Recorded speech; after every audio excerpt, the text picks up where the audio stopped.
Boa noite, graça e paz de Jesus a todos aqueles e aquelas que chegarem aqui para juntos olharmos para a Bíblia, registro da palavra do nosso Deus.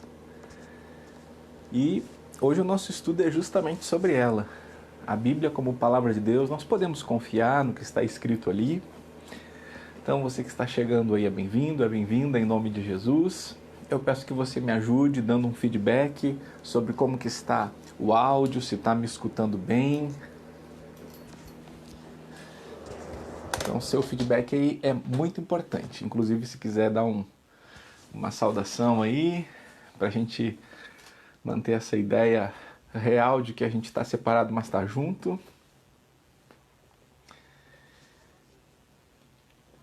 Então vejo que nós já temos algumas pessoas aqui com a gente. Eu só preciso de um feedback para saber como é que está o som, está chegando bem aí, você está escutando bem, porque é importante que você acompanhe da melhor maneira possível.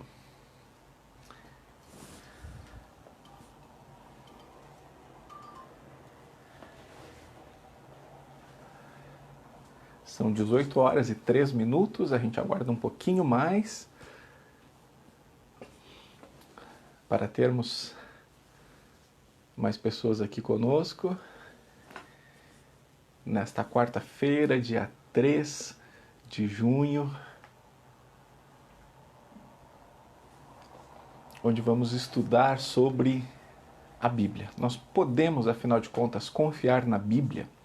Ela de fato é a palavra de Deus, como os cristãos dizem ser? E se Deus a revelou para nós, de fato o que ele revelou se manteve preservado, ou será que houveram alterações e agora a gente não tem mais como saber o que foi que Deus disse, o que Deus não disse? Então, esse é o nosso propósito hoje. São 18 horas e 4 minutos, agora às 18h05 eu já vou fazer uma oração.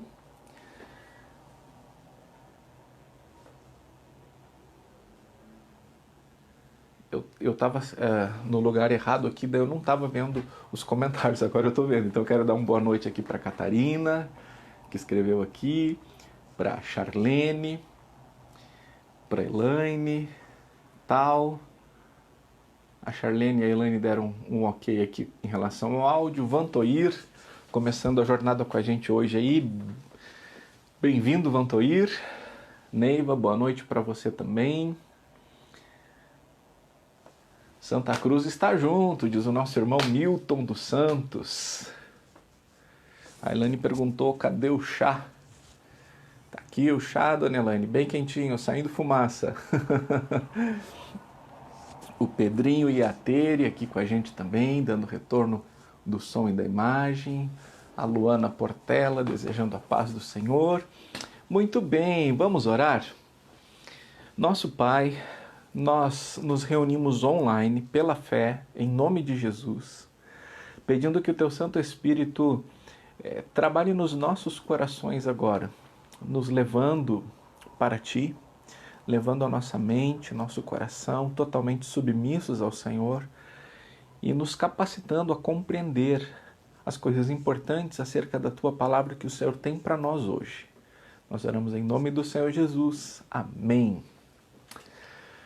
Muito bem, então como eu tinha anunciado no início, hoje nós queremos entender se a Bíblia realmente é a palavra de Deus. Existe algum jeito da gente saber isso? Tem alguns elementos que podem nos dar alguma certeza, alguma garantia, nos indicar que de fato tenha vindo de Deus, que Deus seja o autor da Bíblia? E a outra questão é que algumas pessoas até aceitam que pode ter vindo de Deus, mas que acham que com o passar do tempo ela foi alterada, adulterada, coisas foram tiradas, coisas teriam sido acrescentadas, então a gente não teria mais como confiar na Bíblia como palavra de Deus. E eu já quero anunciar desde agora que sim, a palavra de Deus, que está registrada na Bíblia, tem sua origem no Senhor e aquilo que o Senhor revelou é o que tem se mantido. Afinal de contas, o Senhor disse que o céu passará, a terra passará, mas as suas palavras não passarão.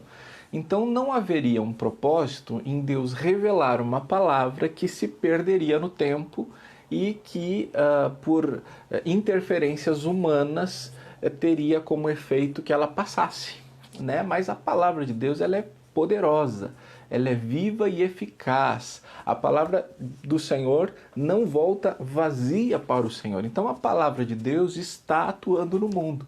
E nós temos o registro escrito do que o Senhor disse para nós em sua revelação na Bíblia. Eu quero começar com um texto bíblico que está lá em Salmo 119, versículo 114. Tu és o meu refúgio e o meu escudo, na tua palavra eu espero. O salmista, ele sabe quem é o Senhor. E ele sabe que ele está guardado, protegido no Senhor. E naquilo que o Senhor Deus disse, ele pode aguardar com tranquilidade.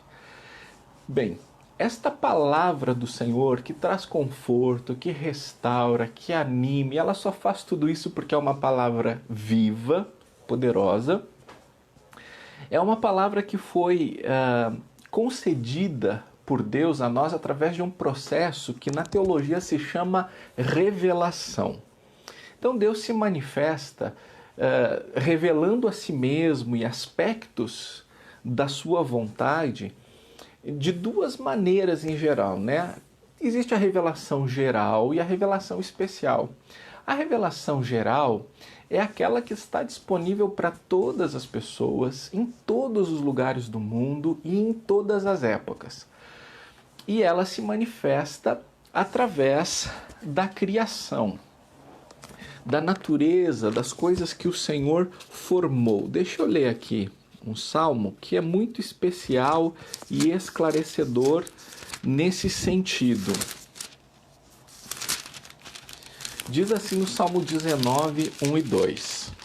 Os céus proclamam a glória de Deus, e o firmamento anuncia as obras das suas mãos.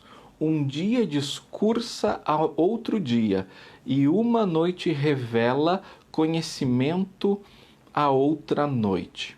Não há linguagens, não há palavras, e deles não se ouve nenhum som.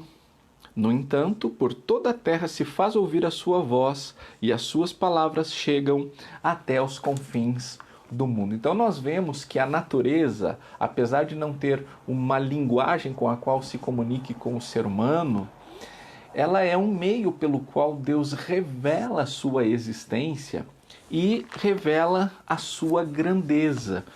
Então todas as pessoas, em todos os lugares, em todas as épocas, podem olhar para o céu, para o mar, para a natureza de maneira geral, e ela vai chegar a alguma pergunta se de fato ela de alguma maneira está aberta, está em busca de um sentido para a vida, né? De onde surgiu tudo isso? Quem fez tudo isso? Por que fez tudo isso? Essas perguntas, elas são perguntas que são geradas quando a gente olha para a criação, quando a gente olha para a magnitude de todas as coisas. Então, isto é o que se chama de revelação geral, né? Deus se revelando a sua existência, alguns aspectos sobre si, através das coisas criadas. Através dessa revelação geral, a gente pode saber que Deus existe, mas a gente não consegue saber como se relacionar com Ele. Então é necessário que haja um outro tipo de revelação também, que se chama revelação especial, que é quando Deus fala diretamente a pessoas. E estas coisas que Deus falou a estas pessoas, aquilo que Ele gostaria que toda a humanidade soubesse, através do seu Santo Espírito, Ele inspirou estas pessoas, tanto para conseguirem compreender o que Ele estava querendo dizer, mas também para registrar, para transmitir isso. Então esta é a revelação especial, quando Deus falou, por exemplo, através dos profetas, quando os apóstolos de Jesus Cristo receberam a mensagem do Senhor e todos, orientados, guiados, dirigidos pelo Espírito Santo, então produziram o registro disso que nós temos na Bíblia. Por isso que se diz na teologia que a revelação especial é escriturística, ou seja, tudo aquilo que Deus quis revelar sobre si, sobre sua vontade, de maneira a trazer um caminho do ser humano para si, então está registrado nas Escrituras Sagradas que nós conhecemos como Bíblia. Então, na revelação geral, Deus revela-se como o Criador. E na revelação especial, ele revela-se como o Redentor. E aí então nós temos a Bíblia como o registro desse plano redentor, desse Deus Criador. E aí a própria Bíblia, ela tem consciência no seu ensino de que ela é inspirada por Deus. Tem um texto aqui em 2 Timóteo, capítulo 3,16, que é um dos textos bem conhecidos da Bíblia, que diz: toda a Escritura é inspirada por Deus e útil para o ensino, para a repreensão, para a correção, para a educação na justiça. Então veja, essa autoafirmação, toda Escritura é inspirada por Deus. O que é inspiração? Quando a gente está falando de inspiração bíblica, é diferente da inspiração como a gente usa agora, né, nos nossos tempos atuais. A gente pensa talvez num artista que foi inspirado por um grande amor, por uma grande paixão. Então, movido por este amor, movido por essa paixão, ele vai trazer seus sentimentos para fora e vai expressar isso através das artes, né? Seja a música, seja a pintura, a escultura, poesia, do jeito que for, né? Então a gente diz que o artista ele teve uma inspiração. Na teologia, a inspiração não é nesse sentido. Inspiração na teologia é mais como um sopro de Deus levando escritores bíblicos a registrarem aquilo que ele está soprando. Não significa que Deus ditou cada palavra que está nas Escrituras. Daqui a pouco a gente fala mais sobre isso. Mas que através do Espírito Santo, ele guiou as pessoas para esse registro. E é importante a gente fazer uma diferença entre autor da Bíblia e escritor da Bíblia. Porque a Bíblia tem um só autor, esse autor é Deus. Mas existem vários escritores que esse autor usou no processo de revelar a si mesmo e aspectos da sua vontade. Então, estes escritores foram pessoas que receberam essa inspiração de Deus e revelação de Deus para então deixar registrada esta revelação especial do Senhor. Deixa eu falar um pouco sobre esses escritores agora. Nós temos na Bíblia 40 escritores, ou seja, 40 pessoas que pegaram algum instrumento, né? Uma pena, porque nós sabemos que eles não tinham caneta como existe a caneta hoje, né? Existiam outros métodos de escritas e também se variou o tipo de material, né? Nós temos desde a escritura registrada em pedra, como quando Deus entrega os mandamentos a Moisés, e aí nós tínhamos os papiros. Os papiros são uma espécie de vegetação bem fina, cilíndrica e comprida, e quando o meio disso é extraído e prensado, entrelaçado, nós vamos ter aquele material que vai ser possível fazer registros escritos, desenhos, pinturas, textos. Então, esse é o primeiro material, os papiros. Mas não era tão fácil de preservar papiros, né? Um material muito frágil. E depois a gente vai ter os pergaminhos. Os pergaminhos são o couro dos animais que era tratado e então tinham grandes vantagens em relação aos papiros, porque não só um material que era muito mais resistente, muito mais durável, mas ele podia ser reutilizável. Então, se você tinha lá um pergaminho escrito e você queria sobrescrever aquilo, né, tirar o que estava escrito e escrever outras coisas, era só raspar o pergaminho e você tinha lá todo um local novo em folha para escrever. E aí o tempo vai avançando, né? Nós vamos chegar no tempo da prensa, da imprensa, nós vamos ter o papel. Depois a gente vai ter agrupado isso em livros, não mais em rolos. Aqui só assim um de en passant, como dizem os mais antigos, né? Uma evolução sobre o material que estes cerca de 40 escritores bíblicos utilizaram no registro da revelação especial de Deus. Então, como eu disse, eram aproximadamente 40 pessoas. E é importante nós pensarmos um pouquinho a respeito dessas 40 pessoas.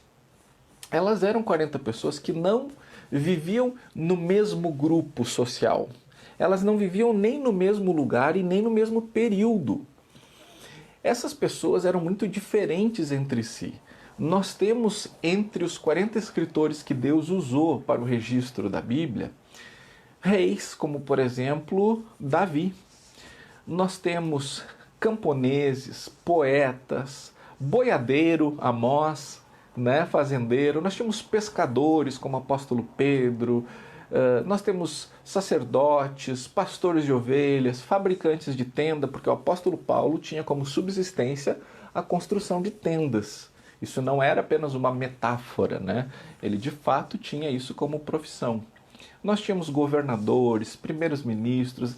É uma grande variação, desde pessoas muito simples a pessoas eruditas. Então veja que Deus usou não um perfil intelectual, não um perfil cultural, não um perfil econômico, mas através da diversidade, o mesmo Deus revela a mesma mensagem, mostrando que Ele é aquele que tem o poder de fazer a sua mensagem ser transmitida, mesmo em tanta diversidade dos autores. Mas também há diversidade nos lugares em que foi escrito. Você sabe que dependendo de onde se está, se existe um tipo de pensamento. Então nós temos aqui pelo menos 3 continentes onde a Bíblia foi escrita. Nós temos o continente africano, nós temos a Ásia, ali no Oriente Médio, e nós temos a Europa, né? Nós temos aqui desde o Egito, ali a Palestina, nós temos até a Itália, onde Paulo escreveu em Roma, por exemplo. E olha só que outro dado interessante. Isso tudo aconteceu, ou seja, desde que Moisés começou a registrar o que nós conhecemos hoje como Bíblia, até o final, vamos ter aqui o apóstolo João escrevendo na ilha de Patmos, lá na revelação do Apocalipse, um espaço entre eles de 1500 anos. Por que é importante saber tudo isso? Por que é importante saber que são 40 escritores que são muito diferentes entre si, que viveram em lugares diferentes e longe uns dos outros, num período de 1500 anos? Olha só, imagina que 5 pessoas, eu e mais 4 que estão aqui com a gente acompanhando essa live, fôssemos escrever uma história. Ia ser uma colcha de retalhos, porque mesmo nós morando na mesma região, mesmo a gente estando inseridos na mesma cultura, tendo em média o mesmo perfil socioeconômico, acesso às mesmas coisas, ainda assim a impressão digital de cada um de nós seria muito marcante nisso que nós 5 escreveríamos. De maneira que seria muito difícil nós produzirmos algo que tivesse um único entendimento. É bem provável que isso ia gerar uma certa confusão e em algum momento a gente ia ter que dizer o seguinte: olha, isso aqui o Davi pensa desse jeito, aqui eu, fulano, penso desse jeito, né? Aqui eu, Valmir, penso desse jeito, eu, Gilda Helena, penso desse outro jeito aqui. 5 pessoas vivendo no mesmo lugar, tendo os mesmos acessos, imersos na mesma cultura, ia ser uma colcha de retalho. Agora você imagina se fossem 40. Mas imagina que não são só 40. São 40 pessoas nas quais nós vamos ter pescador, como o apóstolo Pedro, nós vamos ter rei, como Davi, nós vamos ter uma espécie de primeiro-ministro, como Daniel, nós vamos ter Moisés, que foi educado lá no palácio de Faraó, nós vamos ter Marcos, que era um homem que era muito simples na sua escrita, né? No evangelho dele, a gente, quando entende, quando estuda ali sobre os escritores bíblicos, né? Tem um grego muito simples. E agora pense que estão distantes em 3 continentes, né? Como é que é a mente, por exemplo, lá dos norte-americanos, como é que é a mente dos europeus, como é que é a mente dos asiáticos? É bem diferente entre si. Então imagine essas 40 pessoas que têm entre si culturas e posições sociais e culturais diferentes, que vivem em 3 continentes diferentes, e agora aquele outro detalhe, em 1500 anos.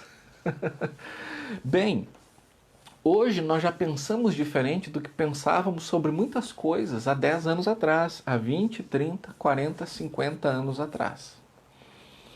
Então, se eu mesmo começasse a escrever um livro há 30 anos atrás, quando eu tinha 12 anos de idade, e eu ainda estivesse escrevendo esse livro, muita coisa mudaria na filosofia. Eu continuo sendo a mesma pessoa, mas a forma de ver o mundo vai mudando. As experiências que eu vou tendo, as interações com as outras pessoas vão mudando, e isso vai ter uma influência naquilo que eu estou registrando. Logo, se a Bíblia fosse um livro escrito por um só ser humano, durante toda a sua vida, nós teríamos uma mudança naquilo que nós estaríamos lendo à medida que ele vai escrevendo. Agora pense comigo. O que a Bíblia fala sobre casamento no início? E depois de 1500 anos, o que ela fala sobre casamento? Há uma mudança de ideia? Por exemplo, o posicionamento da Bíblia sobre o adultério, ele muda? Ele é uma coisa que é aceitável, depois não é mais aceitável, depois é aceitável de novo, depois não é mais aceitável, ou ele é sempre o mesmo? A questão de como se relacionar uns com os outros, de preferir o outro, é diferente no início, no meio ou no fim da Bíblia? Absolutamente não. Aquilo que é certo em Gênesis continua certo até Apocalipse. Aquilo que é errado em Gênesis continua sendo errado, sendo considerado errado até Apocalipse. Então veja bem, como isso seria possível com 40 pessoas escrevendo, que são totalmente diferentes entre si, que estão em 3 continentes diferentes e separados em 1500 anos entre elas? Isso realmente mostra que, humanamente, a Bíblia é um livro impossível. Jamais um ser humano, ou mesmo 40 seres humanos, conseguiriam produzir a Bíblia. Dada a sua coerência, a sua coesão e a sua progressão perfeita, começando com a criação do céu e da terra e revelando o novo céu e a nova terra. Então, repito, humanamente, a Bíblia é um livro impossível, o que nos mostra que ela tem um autor que não é humano. E é um autor que não muda, como a própria Bíblia diz que Deus não muda, que no Senhor não há sombra ou variação de mudança. Não é como a gente que aceita uma coisa agora, depois não aceita mais, depois volta a aceitar. Vou dar um exemplo em relação a casamento. Hoje, quando uma pessoa decide morar com outra, eu acho que praticamente ninguém fica chocado ou corta as relações com essa pessoa, né? Ah, o João e a Maria passaram a viver juntos agora. A sociedade aceita isso como a coisa mais normal e mais certa possível.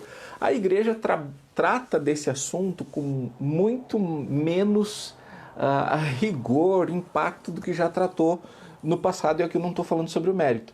Mas Como é que era, por exemplo, há 50 anos atrás, quando alguém ia viver junto com outra pessoa? A sociedade, mesmo fora da igreja, entrava em choque, porque não era uma coisa aceitável. Veja bem, em 50 anos, o conceito sobre relacionamento entre homem e mulher, no que é aceitável e o que não é aceitável, mudou. Mas nós olhamos a Bíblia, sempre se posicionando naqueles 1500 anos, sem variação ou sombra de mudança. O que nós encontramos é uma progressividade para que tudo culmine na pessoa de Jesus, que é o ápice da revelação de Deus. Tanto é que lá no livro de Hebreus está escrito o seguinte, eu vou fazer uma paráfrase livre, mas é o que está lá naqueles versículos iniciais de Hebreus, né?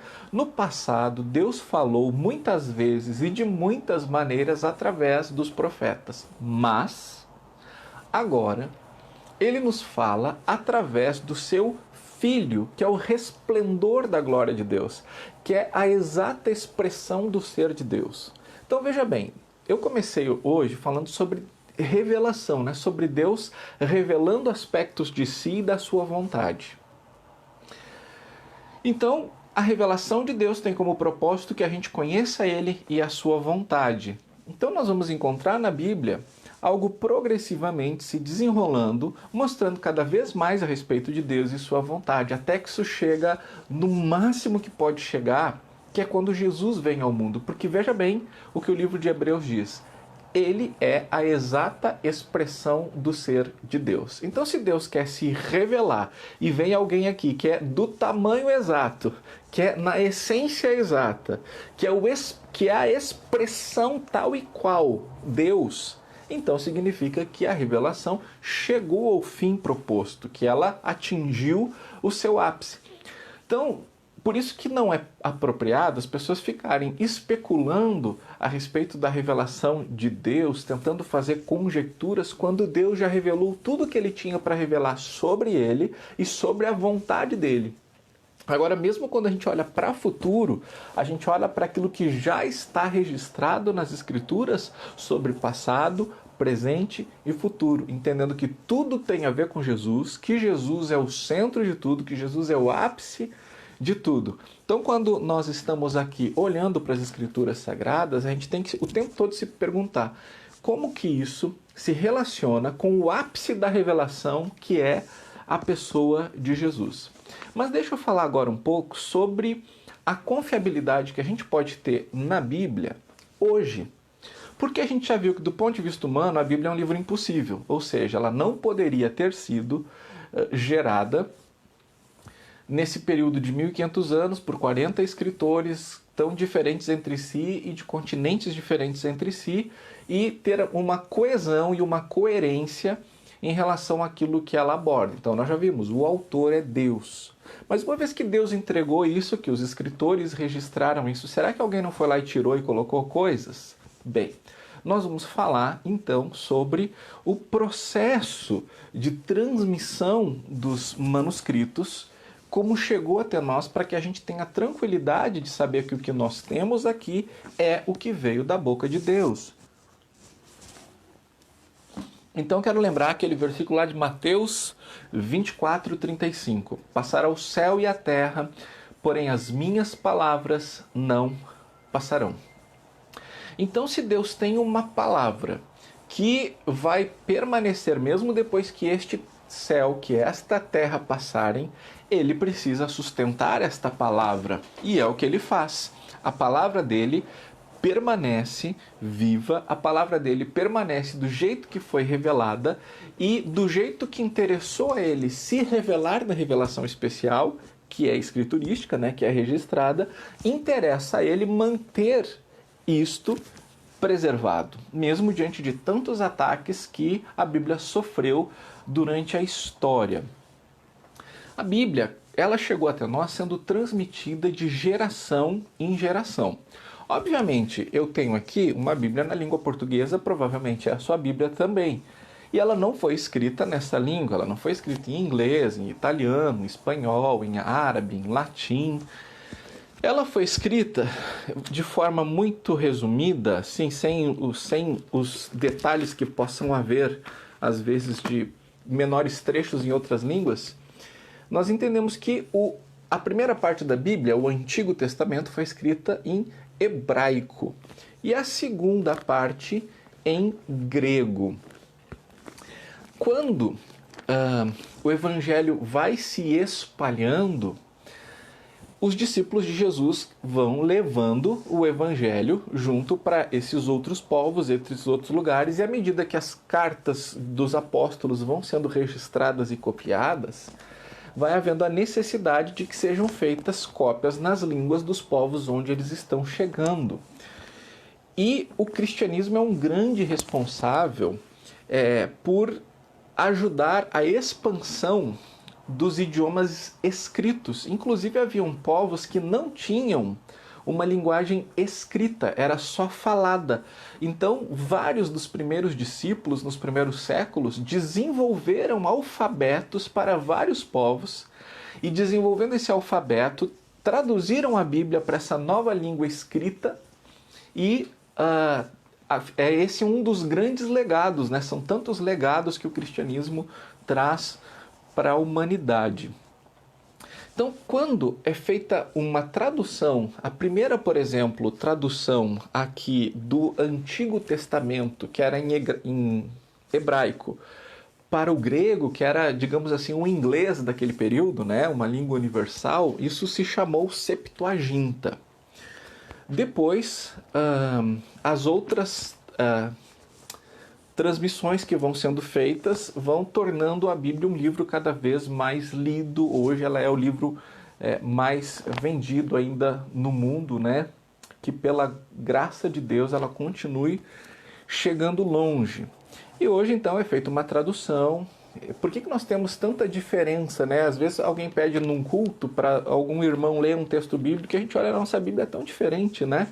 É porque de tempos em tempos, as sociedades bíblicas e outras editoras, elas refazem a tradução para trazer a língua para um entendimento mais natural para os dias de hoje, né?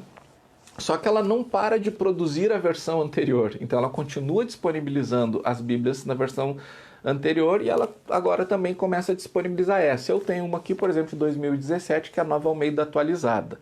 Então não é que a Bíblia é diferente entre si, a atualização da linguagem é que vai proporcionando essas diferenças. Ok? Mas como é que era antes isso feito, né? Então, quando o apóstolo Paulo escrevia uma carta para as igrejas, para uma igreja inicialmente, eu até, se você tem sua Bíblia aí, eu peço que você abra em Colossenses. Abra no livro de Colossenses.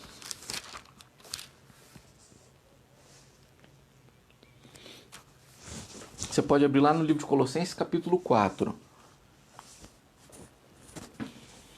Colossenses, capítulo 4... Lá nas palavras finais, o apóstolo Paulo diz assim no versículo 16: e depois que esta carta de Paulo aos Colossenses, depois que esta carta tiver sido lida entre vocês, façam com que seja lida também na igreja dos Laodicenses. E vocês leiam também a carta que vier de Laodiceia. Bom, então pensa comigo. O apóstolo Paulo enviou uma carta para a igreja da cidade de Colossos, né? Por isso, carta do apóstolo Paulo aos Colossenses. Ele está dizendo o seguinte: depois que vocês lerem essa carta aqui, é importante que vocês façam essa carta chegar lá na cidade de Laodiceia.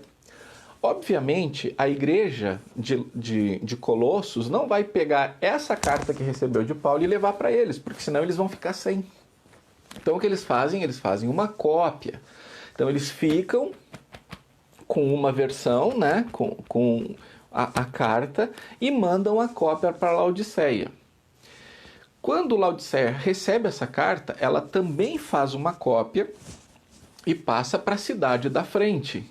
E olha que interessante, ele está dizendo o seguinte: e vocês leiam também a carta que vier de Laodiceia, porque daí o apóstolo Paulo já escreveu para outras cidades, para outras igrejas, e vão fazendo cópias. Quando chegar lá em Laodiceia para entregar a cópia dessa carta que eu estou escrevendo aqui, pega a cópia que ele já tiver lá também, para que todas as igrejas tenham todas as cartas. E estas cartas, elas eram feitas com muita fidelidade. Deixa eu falar lá do início, a gente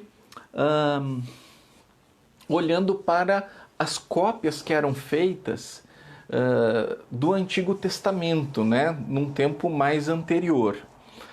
Por que eram feitas cópias do Antigo Testamento? Quando os judeus foram para o exílio, eles se deram conta de que realmente era muito sério aquilo que estava escrito nas Escrituras, que eles viraram as costas, eles não se importaram com o que Deus dizia e queria, e aí então, quando eles foram para o exílio, eles disseram, puxa vida, é verdade, a gente não obedeceu a palavra de Deus, a gente não deu importância e agora isso aconteceu conosco. Então eles não querem mais cometer esse erro, eles vão agora ir para um outro extremo de zelo, que vai gerar, por exemplo, um grupo como os fariseus, como os saduceus, que vão estudar as Escrituras e depois vão até criar em cima delas, mas isso aí é outro assunto. Mas a questão é que há um interesse maior então pelas Escrituras. E eles vão começar agora a fazer cópias, porque nas várias cidades onde eles estão exilados, eles querem que haja cópias das Escrituras. E aí, nestas várias cidades, eles vão criar grupos de leitura dessas cópias e de oração que eles vão chamar de sinagogas. E eles tinham critérios para estas cópias serem feitas. Por exemplo, cada rolo, né, cópia de manuscrito, deveria ter um número exato de colunas, todas iguais através do livro inteiro. E eles não podiam copiar nada de memórias, não podiam ler a palavra casa aqui e escrever casa. Eles tinham que, e também não podiam trazer o versículo todo, né? O Senhor é meu pastor e nada me faltará. Eles tinham o compromisso de copiar letra por letra, porque lembra, né? Eles estão agora realmente receosos de não ter o devido respeito, a devida reverência, o devido cuidado com as escrituras que eles tiveram no passado. Então, eles têm todo um zelo, eles têm roupas especiais quando eles estão fazendo cópias dos manuscritos. Devido à honra, né, o respeito que eles tinham agora pelo nome de Deus, eles usavam uma pena que nunca tinha sido usada para mais nada, para escrever o nome de Deus. Então tinha agora todo um zelo, né? Então, como eu disse, fazendo aí leituras de transmissão de letra por letra e não palavra por palavra. E aí, quando eles concluíam a cópia de um manuscrito, de um rolo, eles contavam cada uma das letras, e eles sabiam exatamente qual era a letra do meio de todo o Pentateuco, que são 5 primeiros rolos, Gênesis, Levítico, Deuteronômio, e eles sabiam a letra do meio do Antigo Testamento como um todo. E se na contagem daqui para lá e daqui para cá não desse exatamente aquela letra, ou se qualquer outra inconsistência fosse encontrada, eles colocavam aquele manuscrito no fogo e eles iam fazer outro, porque eles sabiam agora da seriedade que era a palavra de Deus e agora eles entendiam que nenhum tio, nenhum traço, nada pode ficar de fora, nada pode ser alterado. Quanto ao Novo Testamento, tem algo muito interessante, porque existem aproximadamente 5.366 cópias de grandes volumes do Novo Testamento. E por que isso é importante? Porque imagina que você tenha lá 5.366 manuscritos do Novo Testamento dizendo verde, num determinado trecho. Aí aparece, alguém achou aqui um outro manuscrito que diz azul naquele trecho. O que você vai concluir? Que aquele que está se apresentando no qual diz azul é falso, porque se 5.366 estão dizendo verde, logo esse que está dizendo outra cor é falso. E isso é a grande vantagem daquilo que nós vimos no final do livro de Colossenses, onde Paulo diz: façam com que a carta que eu estou mandando para vocês seja lida na cidade vizinha e leiam a carta que está sendo enviada para as outras cidades ao redor. Então essa grande quantidade de manuscritos do Novo Testamento nos dá segurança, porque se alguém fizesse qualquer acréscimo ou tirasse qualquer coisa, era simplesmente conferir. Tanto é que grande parte das versões da Bíblia, muitas vezes traz uma nota de rodapé, você lê lá embaixo, e ela está escrito o seguinte: olha, esta frase foi encontrada nos manuscritos mais antigos. Ou esta frase só consta nos manuscritos mais recentes. Porque justamente temos como comparar diante de milhares de cópias do Novo Testamento. Por isso você pode confiar que o que você tem nas suas mãos é o que saiu do coração de Deus para mim e para você. Agora, sempre houve uma crítica em relação a essa confiabilidade da Bíblia, porque nós tínhamos, como cristianismo, manuscritos que eram recentes na história cristã mesmo. Por exemplo, nós tínhamos manuscritos, essas cópias, quando elas foram datadas, elas eram do ano 1000 mais ou menos. Ou seja, durante todo o primeiro milênio, aquelas primeiras cópias, elas foram se perdendo. Porque, veja bem, imagina você tem aí várias cópias, né, de um documento. Um que você faz agora, outra que você faz daqui a 10 anos, outra daqui a 50 anos, elas são iguais. Por que você vai guardar uma cópia que você tem de décadas atrás? Você bota fora, porque ela está velha, está rasgada, está suja, você vai preservando só a nova. E isso fez com que todos os manuscritos lá do primeiro milênio não fossem preservados, a maior parte. Então nós tínhamos documentos, né, os manuscritos, com um espaço de mais ou menos um milênio do cristianismo. Até que um dia algumas crianças estão brincando lá na região do Mar Morto, atirando pedra para dentro de umas cavernas. E daqui a pouco eles atiram uma pedra e eles escutam um estouro seco, né? Pó! E aí eles correm para dentro da caverna para ver o que quebrou lá dentro, e eles encontram então, junto com o vaso quebrado deles, que eles quebraram, vários outros vasos com inúmeros manuscritos, né? Inúmeros rolos. E esses rolos datam do primeiro século do cristianismo. Então a gente chegou... antes de dizer isso, foram encontrados então lá dentro desses vasos, na volta do Mar Morto, nas cavernas onde habitou uma comunidade chamada Qumran, comunidade de Qumran, onde ficavam os essênios. Quem eram os essênios, de forma rápida? Eram judeus que não concordavam com a helenização do povo judeu, porque lembra que naquele tempo de Jesus na Palestina, o império que dominava era o romano e ele impunha a cultura grega em geral, que era uma cultura pagã, e muitos judeus piedosos que esperavam a vinda do Messias, eles achavam que não dava mais para viver ali no meio da comunidade de Israel, então eles se retiram, eles vão para essas cavernas na volta do Mar Morto, os essênios. E lá, então, eles são muito, digamos assim, criteriosos e fazem cópias das escrituras, estudam as escrituras. E então, nós agora temos os manuscritos lá do primeiro século da era cristã. E aí, quando comparados esses manuscritos do primeiro milênio com o primeiro século, foi encontrado aproximadamente 5% de diferença. Então, veja bem, primeira questão, 95% daquilo que foi escrito em 1000 anos, copiado, estava preservado na íntegra. E a grande maioria dos 5% de diferença está na forma das palavras ou na grafia das palavras. É como, por exemplo, você escrever farmácia hoje e ver um texto lá de 70 anos atrás. Como é que farmácia se escrevia? Com PH. Então, praticamente esses 5% de diferença está na grafia das palavras, o que trouxe ainda mais credibilidade para as escrituras sagradas. Sem falar nas afirmações que a Bíblia faz, né? Por exemplo, no livro de Atos, o seu escritor, Lucas, ele cita 32 países, 54 cidades, 9 ilhas, sem erros. Tá tudo lá, é tudo conferível. Por isso que a Bíblia é um livro maravilhoso. Tudo que ela traz é Deus na história da humanidade, falando sobre coisas que são verificáveis, são coisas que são comprováveis.